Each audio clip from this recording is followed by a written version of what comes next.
ਗੱਲਾਂ ਤੁਸੀਂ ਕਰਦੇ ਹੋ ਇੰਡਸਟਰੀ ਲਾਉਣ ਦੀਆਂ, ਗੱਲਾਂ ਤੁਸੀਂ ਕਰਦੇ ਹੋ ਪਾਰਕ ਬਣਾਉਣ ਦੀਆਂ।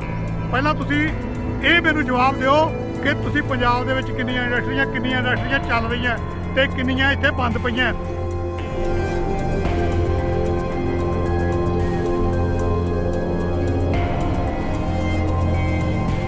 ਕਿ ਜੇਕਰ ਤੁਸੀਂ ਇਹਨਾਂ ਜੰਗਲਾਂ ਨੂੰ ਵੇਚ ਕੇ ਜਾਨਵਰਾਂ ਦਾ ਜਿਹੜਾ ਤੁਸੀਂ ਬਸੇਰਾ ਖਤਮ ਕਰ ਰਹੇ ਹੋ, ਇਹਦੇ ਨਾਲ ਤੁਹਾਡਾ ਟੈਕਸ ਦਾ ਖਜ਼ਾਨਾ ਨਹੀਂ ਭਰਿਆ ਜਾਣਾ।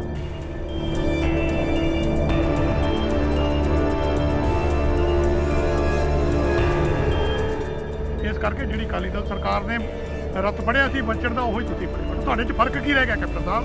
ਤੁਹਾਨੂੰ 2002 ਵਾਲਾ ਕੈਪਟਨ ਵੇਖ ਕੇ ਬਣਾਇਆ ਸੀ ਇਹਨਾਂ ਨੇ ਵੀ 2002 ਦੇ ਵਿੱਚ ਉਹੀ ਕੈਪਟਨ ਮਹਿੰਦਰ ਸਿੰਘ ਹੈ, ਪਰ ਤੁਸੀਂ ਘਿਓ ਖਿਚੜੀ ਹੋ ਚੁੱਕੇ ਹੋ।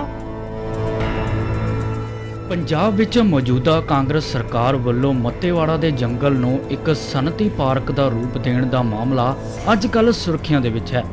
ਪੰਜਾਬ ਸਰਕਾਰ ਦੇ ਇਸ ਫੈਸਲੇ ਦਾ ਸੂਬੇ ਭਰ ਵਿੱਚ ਪੂਰਜ਼ੋਰ ਤੇ ਵਿਰੋਧ ਹੋ ਰਿਹਾ ਹੈ। ਸਰਕਾਰ ਵੱਲੋਂ ਇਸ ਜੰਗਲ ਦਾ ਕਤਲ ਕਰਕੇ ਸਨਅਤੀ ਪਾਰਕ ਬਣਾਉਣ ਦੇ ਇਸ ਫੈਸਲੇ ਨੂੰ ਸਮਾਜ ਸੇਵੀ ਲੋਕਾਂ ਵੱਲੋਂ ਮੱਤੇਵਾੜਾ ਦੇ ਜੰਗਲ ਵਿੱਚ ਪਹੁੰਚ ਕੇ ਪੂਰਜ਼ੋਰ ਨਾਲ ਵਿਰੋਧ ਕੀਤਾ ਗਿਆ ਹੈ।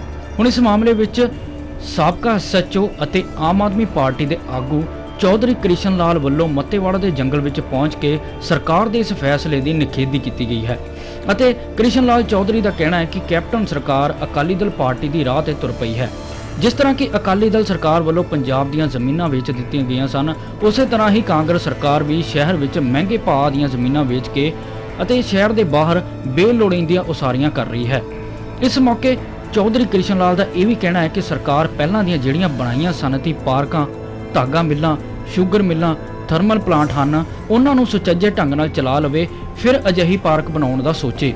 ਇਸ ਤੋਂ ਇਲਾਵਾ ਅਵਾਰਾ ਘੁੰਮ ਰਹੀਆਂ ਗਾਵਾਂ ਤੇ ਲੈਂਦੇ ਟੈਕਸ ਤੇ ਬੋਲਦੇ ਹੋਏ ਕਿਹਾ ਕਿ ਪਹਿਲਾਂ ਜਿਹੜੀ ਨੈਸਲੇ ਕੰਪਨੀ ਰਾਜਸਥਾਨ ਵਿੱਚ ਚਲੀ ਗਈ ਹੈ ਉਸ ਨੂੰ ਵਾਪਸ ਲਿਆਂਦਾ ਜਾਵੇ ਅਤੇ ਕਮਿਊਨਿਟੀ ਪਾਰਕਾਂ ਨੂੰ ਲੀਡਰਾਂ ਦੇ ਕਬਜ਼ੇ ਵਿੱਚੋਂ ਕੱਢਿਆ ਜਾਵੇ ਅਤੇ ਨਾਲ ਹੀ ਉਹਨਾਂ ਨੇ ਸਖਤੀ ਨਾਲ ਇਹ ਵੀ ਕਿਹਾ ਪਰ ਮੱਤੇਵਾੜਾ ਦੇ ਜੰਗਲ ਨੂੰ ਵੇਚਣ ਨਹੀਂ ਦਿੱਤਾ ਜਾਵੇਗਾ। ਸਤਿ ਸ਼੍ਰੀ ਅਕਾਲ ਜੀ ਸਾਰਿਆਂ ਨੂੰ। ਵਾਹਿਗੁਰੂ ਜੀ ਕਾ ਖਾਲਸਾ, ਵਾਹਿਗੁਰੂ ਜੀ ਕੀ ਫਤਿਹ। ਮੈਂ ਤੁਹਾਡਾ ਆਪਣਾ ਚੌਧਰੀ ਕ੍ਰਿਸ਼ਨ ਲਾਲ, ਸਾਬਕਾ SHO, ਮਲੋਟ, ਜ਼ਿਲ੍ਹਾ ਸ਼੍ਰੀ ਮੁਕਤਸਰ ਸਾਹਿਬ। ਅੱਜ ਗੱਲ ਕਰਾਂਗੇ ਜੀ ਅਸੀਂ ਮੱਤੇਵਾੜ ਜੰਗਲ ਨੂੰ ਵੇਚਣ ਸੰਬੰਧੀ। ਜਿਹੜੀਆਂ ਸਰਕਾਰ ਦੀਆਂ ਕੋਸ਼ਿਸ਼ਾਂ ਹੈ ਵੀ ਮੱਤੇਵਾੜਾ ਜੰਗਲ ਨੂੰ ਵੇਚਾਂਗੇ ਅਸੀਂ ਤੇ ਵੇਚ ਕੇ ਉੱਥੇ ਸੰਗਤੀ ਪਾਰਕ ਜਾਂ ਕੋਈ ਇੰਡਸਟਰੀ ਲਾਵਾਂਗੇ, ਬਿਲਕੁਲ ਝੂਠ ਦੀਆਂ ਗੱਲਾਂ ਹੈ ਜੀ, ਬਿਲਕੁਲ ਝੂਠ ਦੀਆਂ ਗੱਲਾਂ ਹੈ। ਜਿਹੜੀਆਂ ਇੰਡਸਟਰੀਆਂ ਤੁਸੀਂ ਲਾਉਣੇ ਆ, ਪਹਿਲਾਂ ਦੂਸਰੀਆਂ ਇੰਡਸਟਰੀਆਂ ਤੋਂ ਬਚਾ ਲਓ। ਪੰਜਾਬ ਦੇ ਵਿੱਚ ਕਿੰਨੀਆਂ ਸ਼ੂਗਰ ਮਿੱਲਾਂ ਹੈ, ਸਾਰੀਆਂ ਬੰਦ ਪਈਆਂ। ਹੋ ਸਕਦਾ ਇੱਕ ਦੋ ਚੱਲਦੀਆਂ ਹੋਣ, ਉਹਨਾਂ ਨੂੰ ਚਲਾ ਲਓ। ਗੱਲਾਂ ਕਰਦੇ ਹੋ ਤੁਸੀਂ ਇੰਡਸਟਰੀ ਦੀਆਂ। ਫੈਕਟਰੀਆਂ, ਧਾਗਾ ਮਿੱਲਾਂ ਕਿੰਨੀਆਂ ਪੰਜਾਬ ਦੇ ਵਿੱਚ ਬੰਦ ਹੋ ਚੁੱਕੀਆਂ, ਰੁਜ਼ਗਾਰ ਨਹੀਂ ਮਿਲ ਰਿਹਾ ਬੱਚਿਆਂ ਨੂੰ, ਉਹ ਚਲਾ ਲਓ।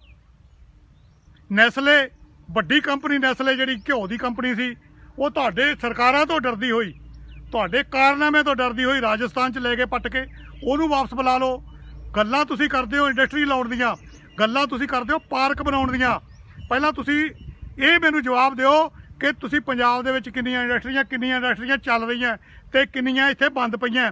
ਫਿਰ ਤੁਸੀਂ ਜਿਹੜੀ ਗੱਲ ਕਰਦੇ ਹੋ ਇਹਨਾਂ ਨੂੰ ਵੇਚਣ ਦੀ, ਮੈਂ ਕਹਿੰਦਾ ਵੀ ਪੰਜਾਬ ਦੀਆਂ ਜੇਲ੍ਹਾਂ, ਪੰਜਾਬ ਦੇ ਸਰਕਾਰੀ ਦਫ਼ਤਰ, ਬਠਿੰਡੇ ਦਾ ਥਰਮਲ ਪਲਾਂਟ, ਜਿਹੜੇ ਕਿ ਸ਼ਹਿਰ ਦੇ ਵਿੱਚ ਮਹਿੰਗੇ ਭਾਅ ਦੀਆਂ ਜ਼ਮੀਨਾਂ ਜਿਹੜੀਆਂ ਤੁਸੀਂ ਮਹਿੰਗੇ ਭਾਅ ਵੇਚ ਕੇ ਉਹਨਾਂ ਦੀ ਥਾਂ ਤੇ ਜਿਹੜੀਆਂ ਤੁਸੀਂ ਬਾਹਰ, ਸ਼ਹਿਰਾਂ ਤੋਂ ਬਾਹਰ ਕਿਤੇ ਬੱਸ ਸਟੈਂਡ ਬਣਾਤਾ, ਕਿਤੇ ਦੇਲਾਂ ਬਣਾਤੀਆਂ, ਕਿਤੇ ਥਾਣੇ ਬਣਾਤੇ, ਕਿਤੇ ਤਹਿਸੀਲਾਂ ਬਣਾਤੀਆਂ, ਉੱਥੇ ਤੁਸੀਂ ਘੱਟ ਰੇਟ ਤੇ ਜ਼ਮੀਨਾਂ ਖਰੀਦੀਆਂ।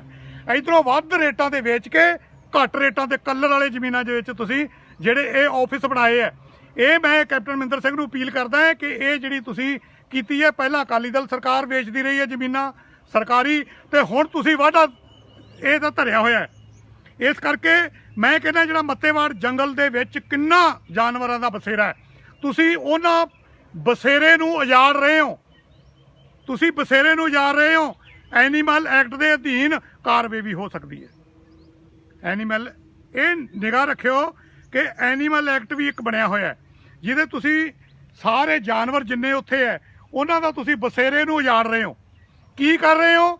ਬਣਾ ਰਹੇ ਉੱਥੋਂ ਕਿਸੇ ਸੰਗਤੀ ਪਾਰਕ ਬਣਾ ਰਹੇ ਆ ਜੀ, ਉੱਥੇ ਇੰਡਸਟਰੀਅਲ ਲਾਵਾਂਗੇ। ਪਹਿਲੀਆਂ ਇੰਡਸਟਰੀਆਂ ਤੇ ਚਲਾ ਲਓ।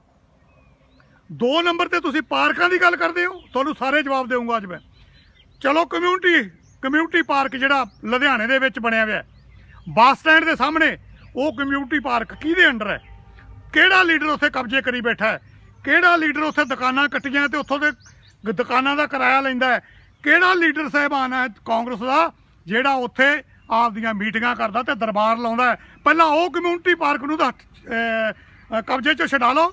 ਤੁਸੀਂ ਕਰਦੇ ਹੋ ਕਮਿਊਨਿਟੀ ਪਾਰਕਾਂ ਦੀਆਂ, ਫਲਾਨਾ ਪਾਰਕ ਬਣਾ ਦਾਂਗੇ, ਫਲਾਨੀ ਜ਼ਮੀਨ ਵੇਚ ਕੇ ਫਲਾਨਾ।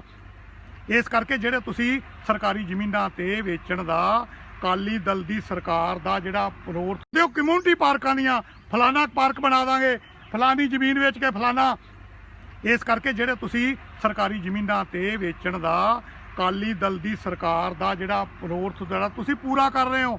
ਤੁਹਾਡੇ ਵਿੱਚ ਨਾ ਤਾਂ ਅਕਾਲੀ ਦਲ ਸਰਕਾਰ ਤੇ ਤੁਹਾਡੇ ਵਿੱਚ ਕੋਈ ਫਰਕ ਨਹੀਂ ਹੈ, ਤੁਸੀਂ ਇੱਕੋ ਹੀ ਹੋ। ਇਸ ਕਰਕੇ ਮੈਂ ਬੇਨਤੀ ਕਰਨਾ ਚਾਹੁੰਦਾ ਵੀ ਮਸਲਾ ਚੱਕੋ ਕੈਪਟਨ ਸਾਹਿਬ।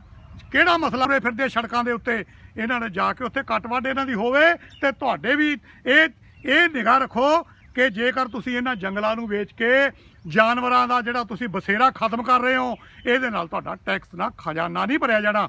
ਜੇ ਤਾਂ ਤੁਸੀਂ ਕਹੋਗੇ ਜ਼ਮੀਨਾਂ ਵੇਚ ਕੇ ਅਸੀਂ ਖਜ਼ਾਨਾ ਭਰ ਦਾਂਗੇ, ਨਹੀਂ ਭਰਿਆ ਜਾਣਾ। ਇਹ ਖਜ਼ਾਨੇ ਦਾ ਉੱਥੇ ਖਜ਼ਾਨਾ ਉੱਥੇ ਰਹਿਣਾ ਹੈ। ਜਿਵੇਂ ਮਾਨ ਸਾਹਿਬ ਨੇ ਕਿਹਾ ਸੀਗਾ ਕਿ ਜੇਕਰ ਤੁਸੀਂ ਖਾਲੀ ਕਹਿੰਦੇ ਹੋ ਫਿਰ ਉਹਨੂੰ ਖਜ਼ਾਨਾ ਕਿਉਂ ਕਹਿੰਦੇ ਹੋ। ਇਸ ਕਰਕੇ ਸਾਡੀ ਅਪੀਲ ਹੈ ਕਿ ਇਹ ਜਿਹੜੀਆਂ ਤੁਸੀਂ ਜ਼ਮੀਨਾਂ ਨੂੰ ਵਾਢਾ ਧਰਿਆ ਨਾ ਕਮਿਊਨਿਟੀ ਪਾਰਕ ਬਣਾਉਣ ਦਾ ਜਾਂ ਜ਼ਮੀਨਾਂ ਵੇਚਣ ਦਾ, ਇਹ ਪਲੀਜ਼ ਇਸ ਕਰਕੇ ਬੰਦ ਕਰ ਦਿਓ। ਇਹ ਵੱਡੇ ਵੱਡੇ ਪ੍ਰੋਟੈਸਟ ਹੋ ਜਾਣਗੇ। ਕੱਲ ਮੇਰੇ ਵੀਰ ਲੱਖਾ ਸਤਾਣਾ ਜੀ ਤੇ ਹੋਰ ਵੀ ਉੱਥੇ ਕਈ ਜਥੇਬੰਦੀਆਂ ਜਾ ਕੇ ਆਈਆਂ ਮੱਤੇਵਾੜਾ। ਇਹ ਵੀ ਜੰਗਲ ਹੀ ਹੈ, ਇਹ ਸ਼ੂਗਰ ਮਿੱਲ ਹੈ। ਸ਼ੂਗਰ ਮਿੱਲਾਂ ਮੈਂ ਦੱਸਣਾ ਨਹੀਂ ਕਿਹੜੀ ਸ਼ੂਗਰ ਮਿੱਲ 'ਚ ਖੜਾ ਹੈ। ਇਹ ਸ਼ੂਗਰ ਮਿੱਲਾਂ ਦੀਆਂ ਜਿਹੜੀ ਜਗ੍ਹਾ ਹੈ ਨਾ ਪੰਜਾਬ ਦੇ ਵਿੱਚ, ਇਹ ਵੀ ਤੁਸੀਂ ਵੇਚੋਗੇ, ਇਹ ਵੀ ਤੁਸੀਂ ਪੁੱਡਾਂ ਨੂੰ ਨਿਲਾਮੀ ਕਰੋਗੇ ਇਹਦੀ। ਇਸ ਕਰਕੇ ਜਿਹੜੀ ਅਕਾਲੀ ਦਲ ਸਰਕਾਰ ਨੇ ਰੱਥ ਫੜਿਆ ਸੀ ਬਚਣ ਦਾ, ਉਹੀ ਤੁਸੀਂ ਫੜੇ ਬੈਠੋ। ਤੁਹਾਡੇ 'ਚ ਫਰਕ ਕੀ ਰਹਿ ਗਿਆ ਕੈਪਟਨ ਸਾਹਿਬ? ਤੁਹਾਨੂੰ 2002 ਵਾਲਾ ਕੈਪਟਨ ਵੇਖ ਕੇ ਬਣਾਇਆ ਸੀ ਇਹਨਾਂ ਨੇ ਵੀ 2002 ਦੇ ਵਿੱਚ ਉਹੀ ਕੈਪਟਨ ਮਹਿੰਦਰ ਸਿੰਘ ਹੈ, ਪਰ ਤੁਸੀਂ ਘਿਓ ਖਿਚੜੀ ਹੋ ਚੁੱਕੇ ਹੋ। ਇਸ ਕਰਕੇ ਸਾਡੀ ਤਾਂ ਇਹੀ ਅਪੀਲ ਹੈ, ਸਮਾਜ ਜਥੇਬੰਦੀਆਂ ਦੀ ਇਹੀ ਅਪੀਲ ਹੈ ਕਿ ਇਹਨਾਂ ਜਾਨਵਰਾਂ ਦੇ ਜਿਹੜੇ ਘਰੋਣੇ ਬਣਾਏ ਹੋਏ ਹੈ, ਜਿੱਥੇ ਜਾਨਵਰ ਬਹਿੰਦੇ ਹੈ, ਇਹਨਾਂ ਨੂੰ ਤੁਸੀਂ ਖਤਮ ਨਾ ਕਰੋ। ਕਿੱਥੇ ਲਿਜਾਓਗੇ ਜਾਨਵਰਾਂ ਨੂੰ? ਇਸ ਕਰਕੇ ਲਾਸਟ ਤੇ ਸਾਡੀ ਅਪੀਲ ਹੈ ਕਿ ਮੱਤੇਵਾੜ ਜੰਗਲ ਦੇ ਵਿੱਚ ਜੋ ਤੁਸੀਂ ਉੱਥੇ ਕੱਟੇ ਵੱਢੀ ਸ਼ੁਰੂ ਕਰ ਰਹੇ ਹੋ, ਉਹਨੂੰ ਵੇਚ ਰਹੇ ਹੋ ਜਾਂ ਕਮਿਊਨਿਟੀ ਪਾਰਕ ਬਣਾ ਰਹੇ ਹੋ, ਉੱਥੇ ਅਸੀਂ ਉਹਦੇ ਹੱਕ ਦੇ ਵਿੱਚ ਖੜੇ ਹਾਂ। ਵਾਹਿਗੁਰੂ ਜੀ ਕਾ ਖਾਲਸਾ, ਵਾਹਿਗੁਰੂ ਜੀ ਕੀ ਫਤਿਹ। ਜਦੋਂ ਸਮੱਸਿਆ ਦਾ ਹੈ ਹੱਲ, ਫਿਰ ਕਿਉਂ ਹੋ ਪਰੇਸ਼ਾਨ? ਜਿਵੇਂ ਮਨ ਚ ਆਇਆ ਪਿਆਰ, ਪਤੀ ਪਤਨੀ ਚ ਅਣਬਣ, ਕਾਲੇ ਜਾਦੂ ਦਾ ਖਾਤਮਾ, ਵਸ਼ੀਕਰਨ, ਲਾਟਰੀ ਨੰਬਰ ਪਾਓ, ਪਿਆਰ ਵਿੱਚ ਧੋਖਾ ਖਾਦੇ ਹੋਏ ਪ੍ਰੇਮੀ ਪ੍ਰੇਮਿਕਾ, ਇੱਕ ਵਾਰ ਜ਼ਰੂਰ ਮਿਲੋ। ਸੰਪਰਕ ਕਰੋ ਵਿਸ਼ਵਨਾਥ ਤਾਂਤਰਿਕ। ਤੁਸੀਂ ਸੰਪਰਕ ਕਰ ਸਕਦੇ ਹੋ 90244 70842। ਮੈਂ ਆਪਣੇ ਇਹ ਮੋਢਿਆਂ ਤੇ ਗੋਡਿਆਂ ਤੋਂ ਬਹੁਤ ਦੁਖੀ ਸੀ। ਮੇਰੇ ਲਈ ਤਾਂ ਤੁਰਨਾ ਫਿਰਨਾ ਵੀ ਇੰਨਾ ਔਖਾ ਹੋਇਆ ਸੀ, ਮੈਂ ਦੱਸ ਵੀ ਨਹੀਂ ਸਕਦਾ। ਪਰ ਜਦ ਤੋਂ ਮੈਨੂੰ ਫੀ ਰਿਲੀਫ ਮਿਲਿਆ, 2.5-3 ਮਹੀਨੇ ਇਸਤੇਮਾਲ ਕਰਨ ਤੋਂ ਬਾਅਦ ਗੋਡੇ ਵੀ ਓਕੇ, ਮੋਢੇ ਵੀ ਓਕੇ।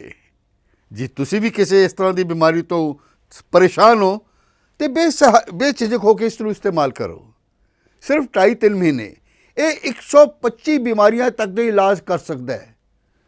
ਫੀ ਰਿਲੀਫ ਹਮੇਸ਼ਾ ਯਾਦ ਰੱਖੋ। ਬਸ ਕੁਝ ਦਿਨਾਂ ਤੋਂ ਮੈਨੂੰ ਬਾਲਾਂ ਦੀ ਬੜੀ ਸਮੱਸਿਆ ਸੀ। ਮੇਰੇ ਬਾਲ ਝੜਨੇ ਸ਼ੁਰੂ ਹੋ ਗਏ ਸੀ। ਮੈਨੂੰ ਮੇਰੇ ਦੋਸਤ ਨੇ ਆਇਲ ਫੀ ਰਿਲੀਫ ਵਾਲੇ ਦੱਸਿਆ। ਮੈਂ ਇਹ ਤੇਲ 3 ਕੁ ਮਹੀਨੇ ਲਾਣਾ ਆਪਣੇ ਸਿਰ ਤੇ ਅਪਲਾਈ ਕੀਤਾ। ਇਹ ਬਿਲਕੁਲ ਆਯੁਰਵੈਦਿਕ ਤੇਲ ਹੈ, ਇਹਦਾ ਕੋਈ ਸਾਈਡ ਇਫੈਕਟ ਨਹੀਂ ਹੈ। ਤੇ ਮੇਰੇ ਬਾਲ ਜਿਹੜੇ ਗੰਜਪਣ ਪੈਣਾ ਸ਼ੁਰੂ ਹੋ ਗਿਆ ਸੀ, ਉਹ ਦੁਬਾਰਾ ਆਉਣ ਲੱਗ ਗਏ।